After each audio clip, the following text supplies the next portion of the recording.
Սիրելի հայրենակիցներ, քննարկում ենք հակակոռուպցիոն կոմիտեի հաղորդումը 2025 թվականի գործունեության մասին եւ մեր հարցոպատասխանի ժամանակ էլ պարոն Նահապետյան մենք մեր հարցադրումները հնչեցրեցինք մտահոգիչ, մասնավորապես ես հիմա կուզենայի նաեւ մեր հայրենակիցներին հնչեցնել այս թվերը։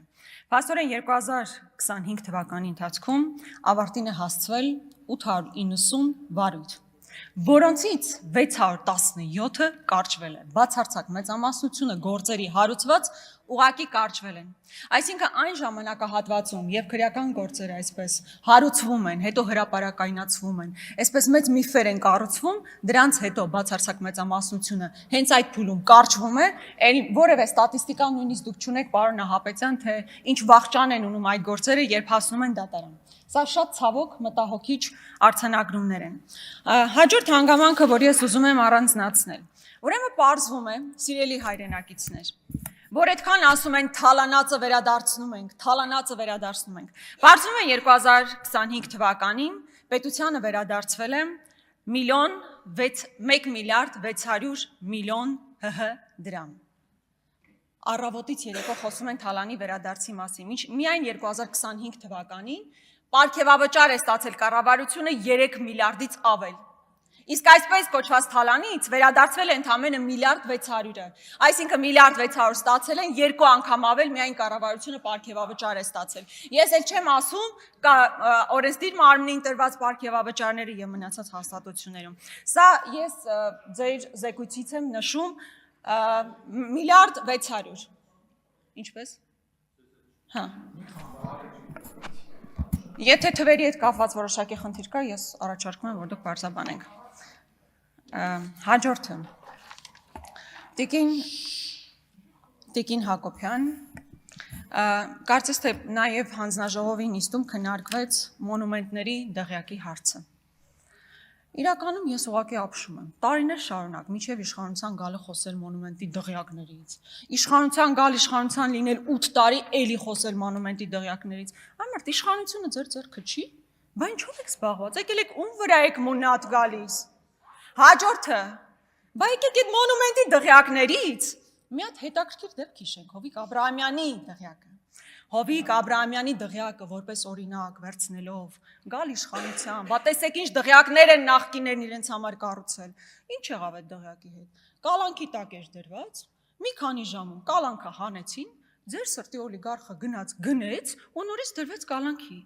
Որևէ մեկը գիտի ով այդ քնիչը, որ կալանքից հանվել է։ Ինչ արեցիք, դղյակը վերադարձրեցիք ժողովրդին, թե Նարեկ Նալբանդյանին։ Մի հատ այստեղ կողմնորոշվեք։ Հաջորդը, պարոն Նահապետյան, ձեր ամփոփիչ ելույթի ժամանակ ես ակնկալում եմ, որ դուք կխոսեք նաև COVID-ի դեպքի մասով։ Մենք գիտենք, որ COVID-ի ընթացքում գումարներ են մսխվել, վատնվել, դուք ասում եք, որ կա գործ հարուցված ընթացքի մեջ, բայց այդպես էլ ավարտին չի հասցվում։ Ուզում եմ դուք բացահայտեք, թե ինչ փուլում է դա գտնվում։ Էլ չեմ ասում անիֆի միլիարդները, որ վատնվել է, որևէ մեկը պատասխանատվություն չի կրում դրա համար։ QR-ի կոդերի մասին իմ հարցադրումը խնդրում եմ, եթե որոշակի տեղեկատվություն կա, պարզաբանեք։ Բայց հետաքրքիր փաստն այն է, որ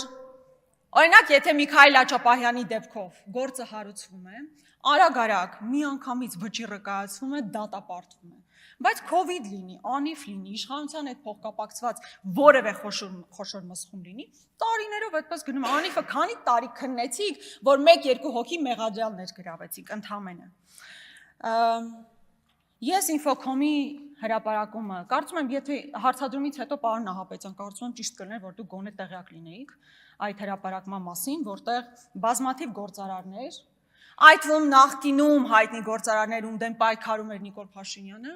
խոշոր 20 միլիարդից ավել գործարար կա, որ մաքսային արտոնություն է ստացել, 20-25 միլիարդի արտոնություններ են ստացել, հետո իրենց փոխկապակցված անձանց միջոցով կամ հենց իրենց միջոցով գումարներ են մուծվել կամ Իմ Քայլը հիմնադրամին կամ ՔՊ կուսակցությանը, ձեր կուսակցության են մուծվել։ Ձեզ մոտ հարցը չի առաջանում, ոնց եք դուք միլիարդների արտոնություն տալիս, հետո այդ մարդը գալիս է կուսակցական չլինելով, օրինակ վճարում կատարում ՔՊ կուսակցությանը։ Այստեղ առերևույթ կոռուպցիոն սխեման կա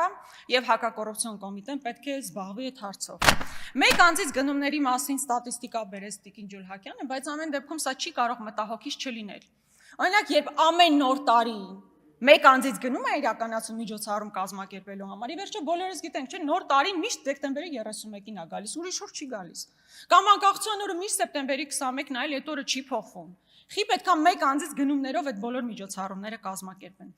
Էլ չեմ խոսում ասֆալտի մասին, որտեղով քայլում ես, այնքան ուշադիր ես փորձում քշել, որ հանկարծ մի լուրջ հետևանքներ չունենա։ Լավ, մի կառույց կա, որ պետք է զբաղվի այդ հարցով, ովքեր են մսխել այդ գումարները։ Այստեղ ես ենթադրում եմ, որ կգանք ասեն Ռոբերտ Քոչարյանի հետ փոխկապակցված կազմակերպությունը, իրականում ես ճշտել եմ, նախագահ Քոչարյանի խնամու բարեկամի կազմակերպությունը։ Եթե այդ մարդը որևէ խնդիր կա, տենդեր տվողը դուք եք, վերահսկողը դուք եք, պատժողը դուք եք, գնացեք արեք, ում եք ինչ ասում, հասարակ քաղաքացին կրակը չի ընկել ձեր ձեռքը։ Հաջորդը, պարոն Բագրատյան, ես անկեղծ ասած չհասկացա ձեր ագրեսիան, որ դրսևորեցիք։ Դա անթույլատրելի ագրեսիա էր պատգամավորի նկատմամբ, կնոջ նկատմամբ, որևէ բան ունեք հնչեցնելու, կարծում եմ պատեհ տեղը այստեղ է, որպեսզի գաք եւ հնչեցնեք։ Օրինակ իմ մասին պարոն Հովհաննիսյանն ասում էր, որ ես հեկեր ունեմ։ Դեռ երկար ժամանակ քննարկում էր Աննա Գրիգորյանի հեկերը, Աննա Գրիգորյանի հեկերը։ Այն մարդ բոլորից հարցրել եմ, չունեմ ես այդ հեկը։ Դատի եմ տվել, իհարկե մենք դատարանում կհանդիպենք։ Նկատի ունեմ քաղաքակիրթ ճանապարհը, դա է, ոչ թե ագրեսիա իրականացնելը։ Հաջորդը Ես ուզում եմ ներողություն խնդրել մեր հայրենակիցներից, որ հիմա անդրադառնալու եմ ինձ վերաբերող հարցերի, որովհետև այս հարթակը մեր ժողովրդի խնդիրները բարձրաձայնելու մասին է եւ ոչ թե անձնական հարցեր քննարկելու, բայց եւ այնպես այս իշխանության ներկայացուցիչները հավանաբար օգտվում են իմ պարկեշտությունից անձնական հարցեր չքննարկելու եւ շահարկում են իմ անձի հետ կապված բազմաթիվ հարցեր։ Հիմա Տիկին Հակոբյան, նախ ես իսկապես բարեկամաբար ուզում եմ ասել, որ ազգային ժողովը կիսաբաց լուսամուտների սրահը չի։ Այստեղ հատկապես այս ամբիոնից բառերը պետք է ճիշտ ընտրել եւ ազգային ժողովում ճիշտ բառապաշարով հաղորդակցվենք միմյանց հետ եւ ժողովրդի հետ։ Սա առաջինը։ Երբ խոսում եք իմ հայրիկի մասին, հայրս երկար տարիներ, ուզում եմ արձագանքել, որպեսզի անարձագանք չմնա, թե չէ հակառակ պարագայում ես ուղղակի չէի հանդրադառնալ։ Հայրս երկար տարիների պետական ծառայող է։ Այն ժամանակ, երբ դուք կյանքում, ոչ միայն դուք անձնապես, կյանքում չեք պատկերացրել, որ որևէ պետական հաստատությունում ի վիճակի կլինեիք աշխատել, հայրս միշտ պետական համակարգի միջին օղակի պաշտոնյա է եղել, միշտ եղել է։ Եվ հիմա դուք փորձել եք իհարկե նրան հեռացնել աշխատանքից, նրա նկատմամբ հարուցվել է վարույթ, ծառայողական քննություն, որպեսզի ինձ ինչ-որ ձև ցավացնեք։ Ավելին, ես նորից ներողություն եմ խնդրում նման մանրամասնությունների համար։ Հայրս սրտի վիրահատություն կրած, նոր ստենդավորված, տարել բերել են ինչա մի հատ նկատողություն տան։ Հետո այդ նկատողությամբ գնացել ենք դատարան եւ շահել ենք դատը։ Հա ինչ։ Ուզում եք ինձ ցավացնել, դրանով եք ուզում ցավացնել, իմ եղբորը սպային հեռացնելով եք ուզում ցավացնել։ Տիկին Գրիգորյան, վերականգնեք Տիկին Գրիգորյանի 10 րոպեն։ Շնորհակալ եմ։ Ես ուզում եմ ձեզ ասել, որ այդ քայլերով ինձ ցավացնել ուղղակի անհնար է։ Ինձ ցավացնում էր Արցախի կորուստը, հազարավոր տղեկի կորուստը, ձեզ թվում է ինձ անձնապես ցավացնելով հարց եք լուծում, բայց չեք տեսնում տարիներ շարունակ իմ նկատմամբ ինչ անում եք, նույն ձևին կռիվը տալիս եմ։ Տիկին Հակոբյան, երբ ինձ դիմում եք, ասում եք, այ ձեր հայրը եւ այլն, այո, իմ քաղաքական դիրքորոշման պատճառով իմ եղբորը հանել եք աշխատանքից, հորս նկատմամբ անասելի անհասկանալի պրոցեսներ եք սկսել, իսկ դուք իշխանության ներկայացուցիչ լինելով, ըստ մամուլի տեղեկությունների, ձեր ազգուտակին եք տեղավորել ազգային ժողովում։ Հասկանում եք տարբերությունը, հասկանում եք, չէ՞ տարբերությունը։ Շնորհակալ եմ։ Հետո օրեր առաջ այստեղ ընդհանրապես իմ մասին քննարկում էր գրողը տանի, ես կպատկերացնեի, որ սենց ինձ համար նստած որևէ բանի մասին չխոսեմ, իմ մասին քննարկումներ են իրականացնում, էլ գալիս, հատուկ, առաջ գոնե եւ խոսում էի ինձ անդրադառնում էիք, հիմա չեմ խոսում էլ ինձ անդրադառնում եք։ Ինչպես ասում են, սատանան դիվահարվում ա խաչից, որոշ ԿՊԱ-ականներն էլ ինձանից ու իմ Անն ազգանունը լսելու ցնցը կրակ կլինի։ Այո, ես շատ ներողություն եմ խնդրում նման անհամեստության համար, դա ինձ բնորոշ չի, բայց դա ձեր վարքագծի ուղիղ իմ արձագանքն է։ Բայց ես ուզում եմ ասել, որ ես երբեք չեմ ներքաշվելու այդ էժան խոսույթի մեջ։ Դուք քո երեխա չեք, դուք քո դեռահաս պատանի չեք, որ գաք այսպես թեթև քարեր քսեք, ես էլ ընկնեմ այդ խոսույթի մեջ։ Դուք լուրջ մտածում եք, ես այդ էժան խոսույթի մեջ պետք է ներգրավեմ, չերազեք։ Ես կոնկրետ պատասխաններ եմ տալիս ձեր բոլոր գործողությունների, իմ անձի հետ կապված ինչքան ուզում եք խոսեք, խի նոր եք խոսել։ Նոր եք դրա մասին խոսում։ 5 տարի է խոսում եք, ի՞նչ է փոխվում։ Ում համար է ինչ փոխվում։ Այն մարդիկ, ովքեր ինձ լսում են, իմ ասածներն ընդունում են, գիտեն են ինչ որ դուք ասում եք։ Եվ ես մտնում եմ այդ խոսույթի մեջ, Բագրատյանից մինչև Շիրակ Թորոսյան, Հայկ Կոնջորյանից մինչև Գևորգ Պապոյան, իմաստ չկա։ Եկեք ոչ թե անձանց, այլ գործողություններն ու գործընթացները քննարկեն։ Դա է քաղաքական գործի հիմնական վարքագիծը։ Եվ լավ է, եկել է։ Իսկ ինչ վերաբերում է Քլչի կրտսեր գործընկերոջը Հայաստանի Հանրապետությունում, եթե ստատիստիկա հանենք, թե իր բոլոր ելույթների քանի տոկոսում է, որ ինձ ընդհանրապես չի անդրադառնում, մտահոգիչ կլինի, լավ սենց բան կլինի, ես ժամանակին առաջարկում էի հոգեբան, այս տեմպերով հոգեբուժն էլ նրան չի փրկի, բայց լավ կլինի, պարոն Ռոբինյան, Հաննա Արդարության, այստեղ գալուց ամեն անգամ կամ շատ հաճախ իմ մասին խոսելու փոխարեն, գաք ու պատմեք վերջը ինչ եղավ ձեր Քլչի հետ բանակցությունների արդյունքը, լավ պայմանավորվել եք, որ սահման պետքա բացեք երրորդ երկրների ներկայացուցիչների համար, դիվանագիտական անձնակիր ունեցող մարդկանց համար, ինչ եղավ, դուք դրանից խոսեք։